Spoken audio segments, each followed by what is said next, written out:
Olá! Vamos fazer um pão de forma tradicional. Os ingredientes são: uma colher de sopa de açúcar, uma colher de sobremesa de fermento biológico seco granulado, 2 xícaras de leite morno, uma colher de chá de sal, uma unidade de ovo, uma xícara de óleo, eu deixei um dedinho a menos, 600 gramas de farinha de trigo. Eu vou adicionar o leite. É importante que o leite não esteja muito quente, porque o fermento é composto por leveduras, que são seres vivos. Se o leite estiver quente demais, a gente mata essas leveduras. Aí agora o açúcar. Já vou dar uma leve dissolvida.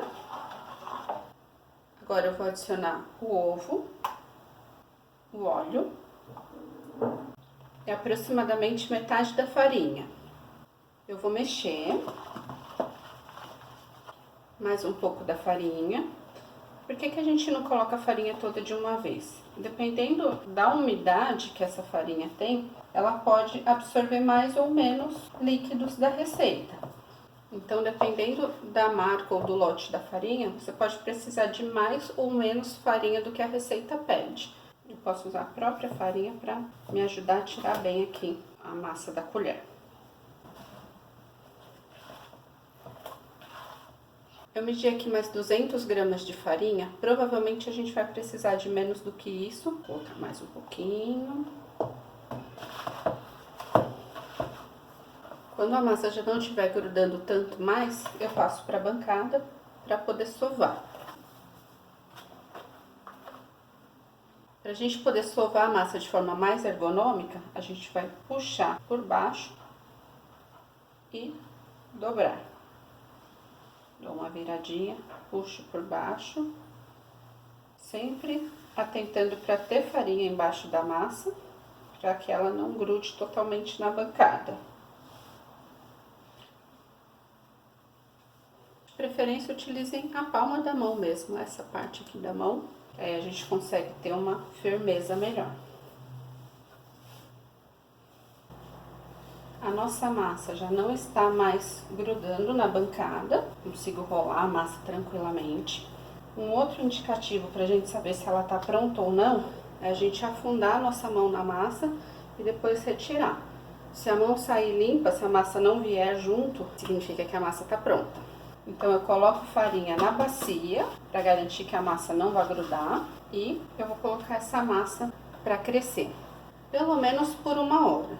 Aqui onde eu tô tá um pouco frio hoje, então eu acredito que precise de umas 2 horas. O ideal é que essa massa dobre de volume. Se você não for assar a massa no mesmo dia, você pode colocar para crescer na geladeira, que ela vai crescer bem mais devagar, e aí você pode deixar de um dia para o outro.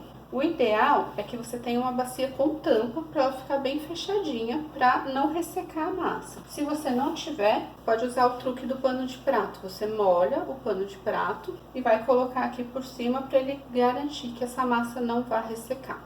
Eu esperei por 2 horas para a massa crescer. Vou colocar um pouquinho de farinha aqui na nossa bancada, passar a massa.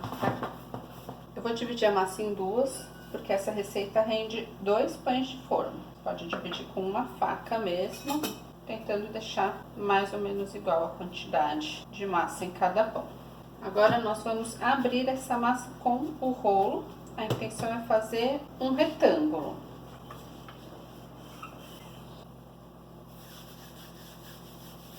Para quem trabalha em restaurante comercial ou qualquer estabelecimento que forneça comida para fora, né?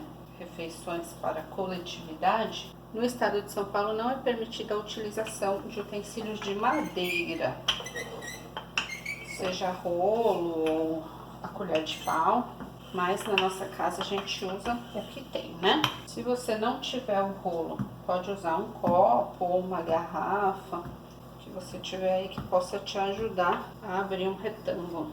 Aberto um retângulo, a gente vai enrolar como um rocambole. A intenção é que fique o mais apertado possível. Então você pode ir dando uma puxadinha na massa, sempre que você for dar uma volta, dá uma puxadinha na massa.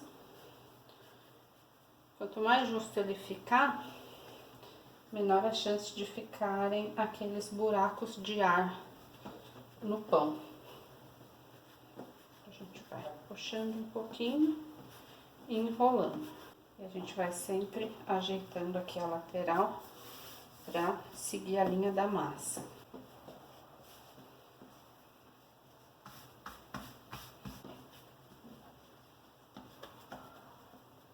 Aqui o finalzinho eu posso puxar para tentar deixar mais uniforme também. Eu vou ajeitar para o tamanho da minha forma. Se você não tiver forma de pão de forma ou forma de bolo inglês, não tem problema. Como essa receita rende 2 pães, então pode utilizar uma forma retangular de bolo e colocar um ao lado do outro. A parte da dobra aqui do finalzinho eu vou deixar para baixo. Uma dica para fazer esse procedimento é segurar aqui pelas pontas e fazer assim, como se fosse um U, e colocar dessa forma. Então, você pode pincelar alguma coisa. Geralmente a gente utiliza gema de ovo, mas eu não quis quebrar um ovo só para isso. Então, vamos de manteiguinha mesmo. Uma dica aqui na parte de pincelar é você passar também nas laterais da massa. Porque se você passa só em cima, conforme o pão cresce, fica só aquela mancha mais escura. Fora o risco de ficar escorrendo e ficar aquela marca do que escorreu. Então, se você passa em cima e na lateral, dá uma uniformizada.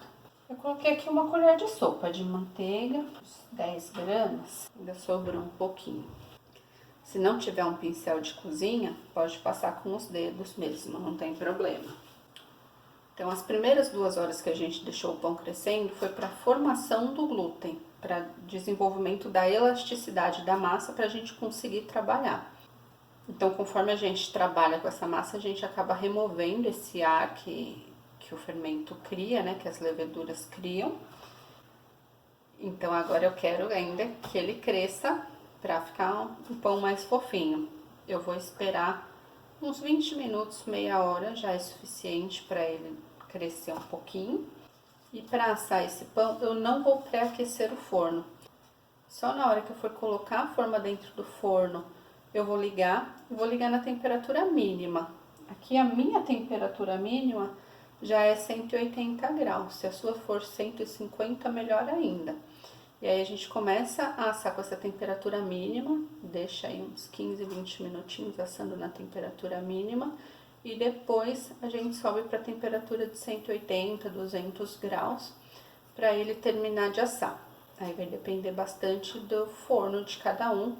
Pode ser mais uns 20 minutos, uma meia hora, às vezes até 40 minutos. Eu já esperei 30 minutos e agora então vou colocar os pãezinhos no forno. Acabei de tirar nosso pão do forno, ele ficou exatamente 45 minutos. 15 minutos na temperatura mínima e mais meia hora na temperatura média. Se a sua família for pequena, você pode congelar o segundo pão. É só colocar num saquinho e direto no congelador. Se você não tiver um saquinho desse tamanho, pode cortar ao meio e congelar cortado já. Quando for comer, tira do congelador na noite anterior e deixa descongelando na geladeira. Se preferir comer ele quentinho, pode aquecer ou no micro-ondas, no forno, na frigideira. Fica ótimo de todos os jeitos. Só precisa esperar esfriar bem antes de colocar no saquinho para congelar, porque senão ele vai suar dentro do saquinho. E aqui está a nossa recompensa.